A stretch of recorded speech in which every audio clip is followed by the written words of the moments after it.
Dear student, future colleague, welcome back to my channel. And if you're new here, I am Dr. Teresa, a general practitioner that once was walking in the exact same shoes as yours.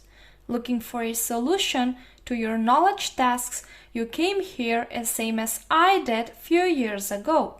That's why I decided to create this channel and guide you through this journey of becoming a doctor. In this video, we are going to discuss supraventricular arrhythmias. The term supraventricular arrhythmias refers to arrhythmias originating above the ventricles, or arrhythmias originating at the SA node, the atria, and at the AV node. Let's start. The term arrhythmia literally means without rhythm. However, it is used to denote any abnormal rhythm. To understand arrhythmias, you must first become familiar with the normal electrophysiology of the heart, the electrical conduction system, and what a normal rhythm is. So I suggest you to check my previous videos to complete your knowledge. Let's recap briefly. Normally, the electrical activity of the heart originates in the SA node. This is the heart's dominant pacemaker. This electrical stimulus generated at the SA node spreads away in all directions and travels down through the conduction pathways for the atria to reach all of the myocytes of the atria. This stimulus is going to depolarize the atria and will provide a deflection named a P wave on the EKG. The next stop is the AV node, the only normal conducting pathway between the atria and the ventricles. The SA node and the AV node are connected with conducting pathways called the internodal pathways. The electrical stimulus generated at the SA node travels down through these pathways to reach the AV node. When the impulse reaches the AV node, the conduction of the impulse slows down, and thanks to that, it provides enough time for the whole volume of blood to pass to the ventricles. That's why on EKG we expect a flat baseline after the P wave. Then the impulse reaches the ventricular conduction system. The ventricular conduction system originates at the His bundle, then immediately bifurcates into the right and left bundle branches, and at the end they divide into tiny subdivisions, enabling the impulse to reach every part of the ventricles. The depolarization of the ventricles provides the QRS complex on the EKG.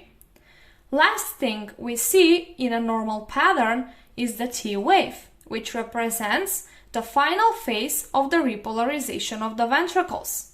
With all of this, we have covered the normal cardiac cycle. Now, the SA node provides these impulses 60 to 100 times in a minute.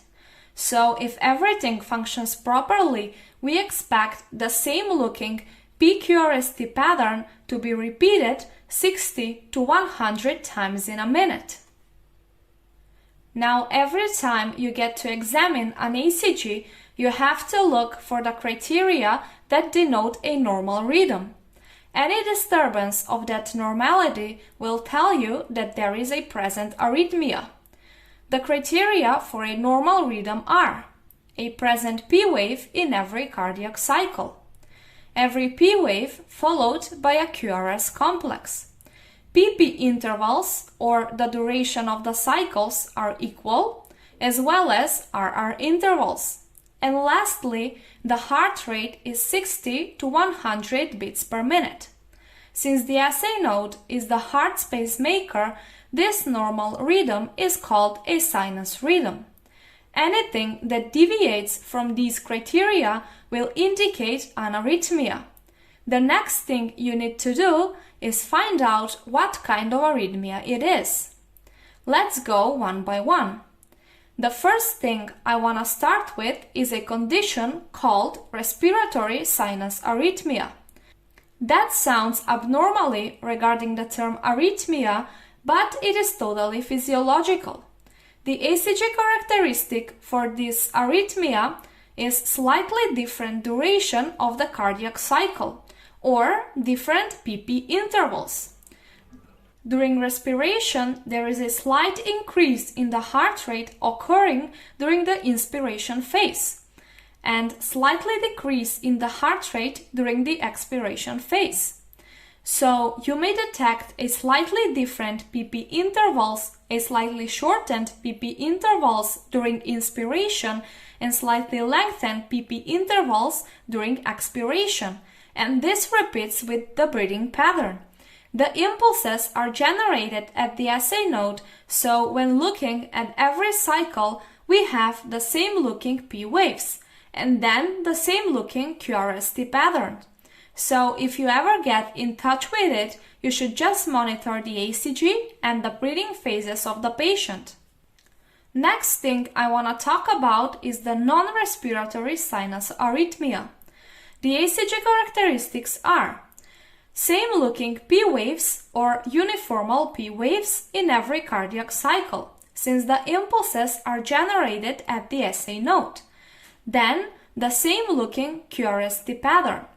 Then slightly different duration of the cardiac cycle or different PP intervals. But we have still constant PR intervals. This rhythm lacks constant duration of each cycle because the SA node generates the impulses at the different time intervals, and this rhythm is not coordinated with the breathing phases. This arrhythmia is a result of a sick sino-atrial node.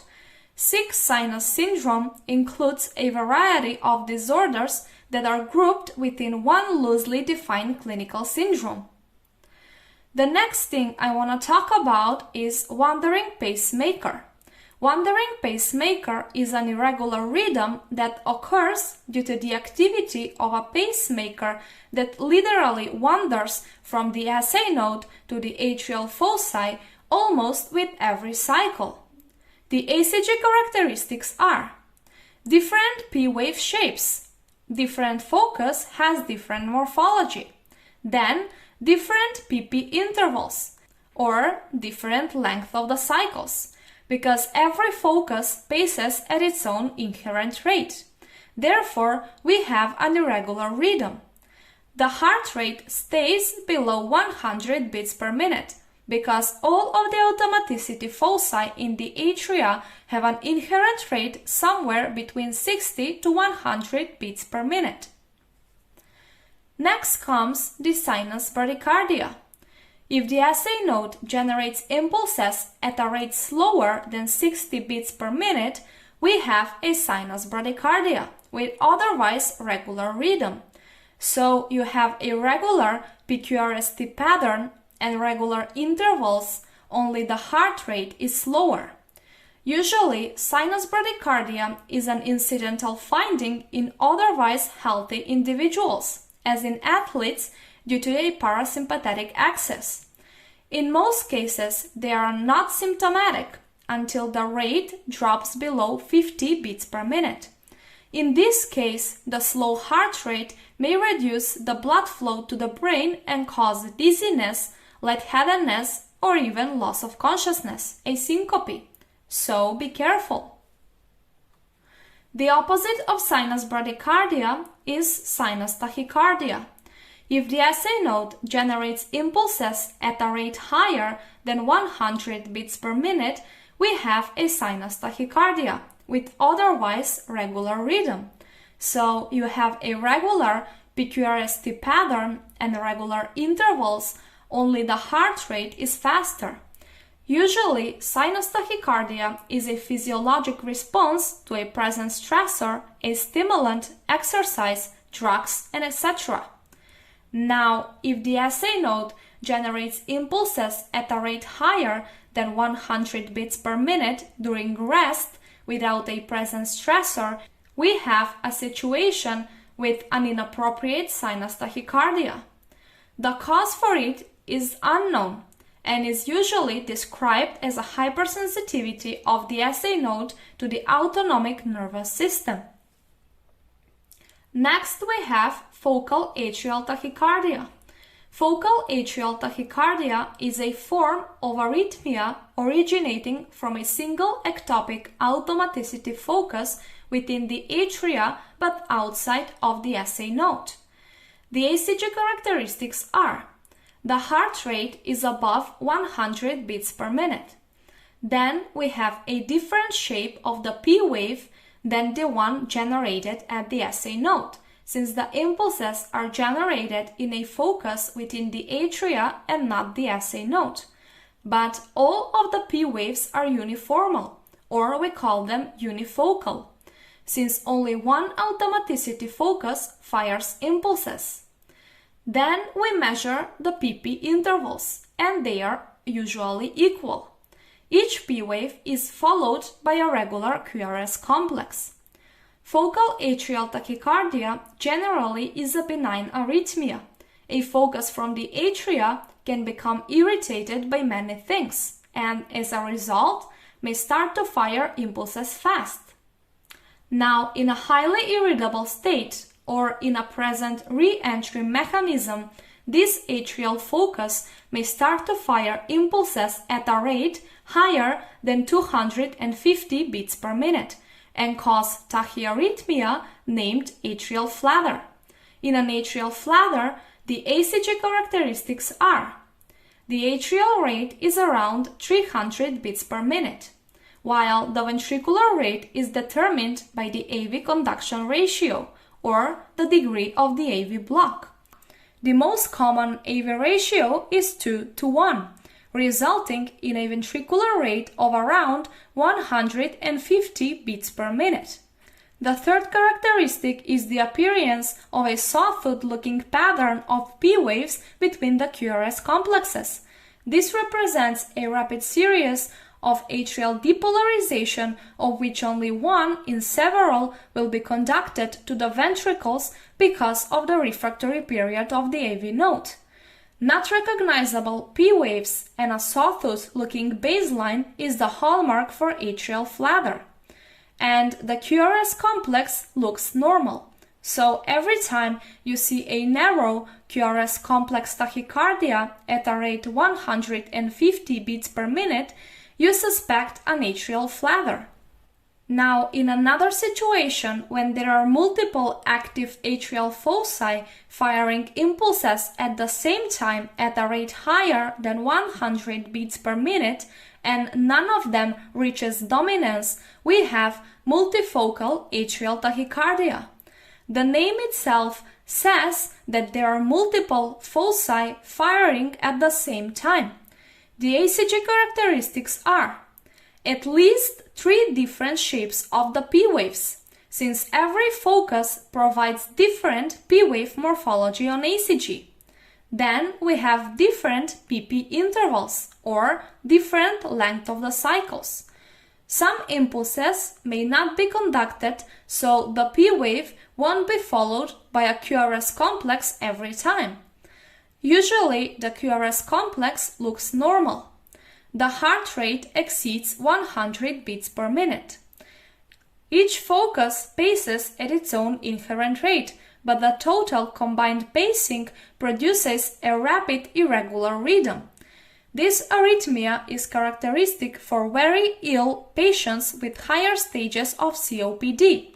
As they suffer from hypoxia, the foci become insensitive to depolarization and develop a resistance to overdrive suppression. This is why not a single focus achieves dominance and they all pace together. Focal atrial tachycardia, atrial flutter, and multifocal atrial tachycardia are all forms of atrial tachycardia, but the management of the 3 types varies, and thus distinguishing between them is clinically important. The next thing we have to talk about is the atrial fibrillation, or atrial trembling. Atrial fibrillation is a completely irregular rhythm caused by multiple active atrial foci pacing at the same time at a high speed. The fibrillation is maintained by a small re-entry circuits within the atrium. None of them depolarizes the atria completely, just a part of them, and because of that, a P wave cannot be detected. Eventually, some of them will reach the AV node to spread further to the ventricles and a QRS complex will pop. This can result in either a slow or a rapid ventricular rate. The ECG characteristics for atrial fibrillation are completely irregular rhythm, no P waves, chaotic atrial spikes, irregular ventricular rhythm with usually normal-looking QRS complex. As the ventricular rhythm is irregular, to determine the ventricular rate, you should use the 6 seconds interval method. Check the lesson for determining the heart rate. The last two situations I want to talk about are the atrioventricular nodal re-entry tachycardia and the atrioventricular re-entry tachycardia. Atrioventricular nodal re-entry tachycardia represents a paroxysmal supraventricular tachycardia. The term paroxysmal tells us that this arrhythmia occurs in cycles between periods of normal rhythm. This arrhythmia is a result of a present functional re-entry circuit within the AV node. There are two conduction pathways within the AV node. Those are the fast and the slow pathway. The fast pathway conducts rapidly but has a long refractory period. The slow pathway conducts slowly but has a short refractory period. In normal situations, the impulses from above are conducted simultaneously at the same time via the slow and the fast pathway. But in a situation where there is a premature atrial contraction, the impulse arrives at the AV node while the fast pathway is in its refractory state. Therefore, the impulse will be conducted only via the slow pathway. Now, while the impulse conducts via the slow pathway, the fast pathway restores its receptive state. And by the time the impulse reaches this point, the fast pathway is ready for accepting an impulse. So the impulse is going to be conducted retrogradely up the fast pathway. Because the slow pathway has a short refractory period, when the impulse reaches the starting point again, the slow pathway is again receptive for an impulse. Therefore, the impulse is conducted again down the slow pathway, but also retrogradely through the atria. This is the mechanism of re-entry in slow-fast AVNRT. The re-entry mechanism repeats again and again and again. The short cycle length is responsible for the rapid heart rate. The ECG characteristics are fast heart rate with narrow QRS complex, or we have a narrow QRS complex tachycardia, inverted P wave before or after the QRS complex or buried within the QRS complex. Now, the atrioventricular re-entry tachycardia involves an anatomical re-entry circuit due to a present abnormal accessory conduction pathways. In this condition, the impulse coming from above conducts via the accessory pathway and also via the AV node. These accessory pathways can conduct impulses in three ways: in both directions, anterograde only, or retrograde only. Now, because there is no delay in the conduction of the impulse through the accessory pathway as there is in the AV node, the impulse is conducted to the ventricles earlier than expected and causes a so-called pre-excitation of the ventricles. This early conducted impulse to the ventricles forms a delta wave on ECG. As you can see, there is a P wave, an atrial contraction, after which immediately rises a QRS complex, forming a delta wave. There is an absent flat baseline after the P wave, which represents the delay in the conduction through the AV node. In a case of accessory pathway, the impulse is conducted immediately without a delay. Everything explained till now occurs in a normal sinus rhythm. Now let's see how a re-entry tachycardia occurs. As mentioned before, the accessory pathway can conduct impulses in three ways: in both directions, retrograde only, and anterograde only. Usually, atrioventricular re-entry tachycardia occurs due to a formation of a re-entry circuit between the AV node and the accessory pathway. The re-entry direction can be orthodromic, or anterograde conduction through the AV node, or antidromic, or retrograde conduction through the AV node.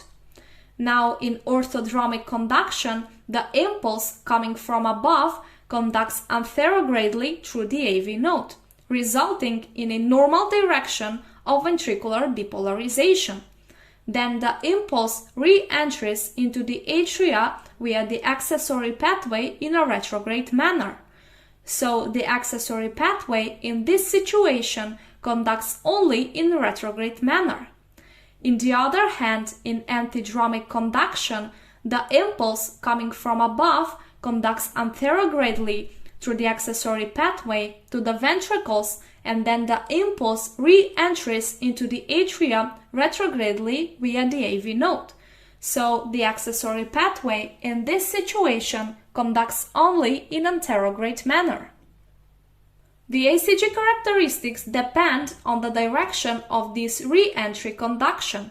In orthodromic conduction, we have a fast heart rate, usually between 200 and 300 beats per minute, because the impulse is conducted to the ventricles via the AV node. We have a normal narrow QRS complex. So we have a narrow QRS complex tachycardia, and in some cases we have visible inverted P waves. Now in antidromic conduction, because the impulse is conducted to the ventricles via the accessory pathway, the abnormal direction of ventricular depolarization via the accessory pathway results in a wide QRS complex tachycardia. So we have a fast heart rate with wide QRS complex. In some cases, this pattern can be mistaken with ventricular tachycardia. So we've come to an end. All arrhythmias mentioned till now can be placed in a category called supraventricular arrhythmias, based on the site of the origin, which is above the ventricles. I believe that we should end this video now, even though I have a lot more to say. You should take a little break now and then repeat the lesson one more time. I hope that you find this video helpful, and if yes, please make sure to subscribe to support me. Thank you for watching, and I hope to see you again.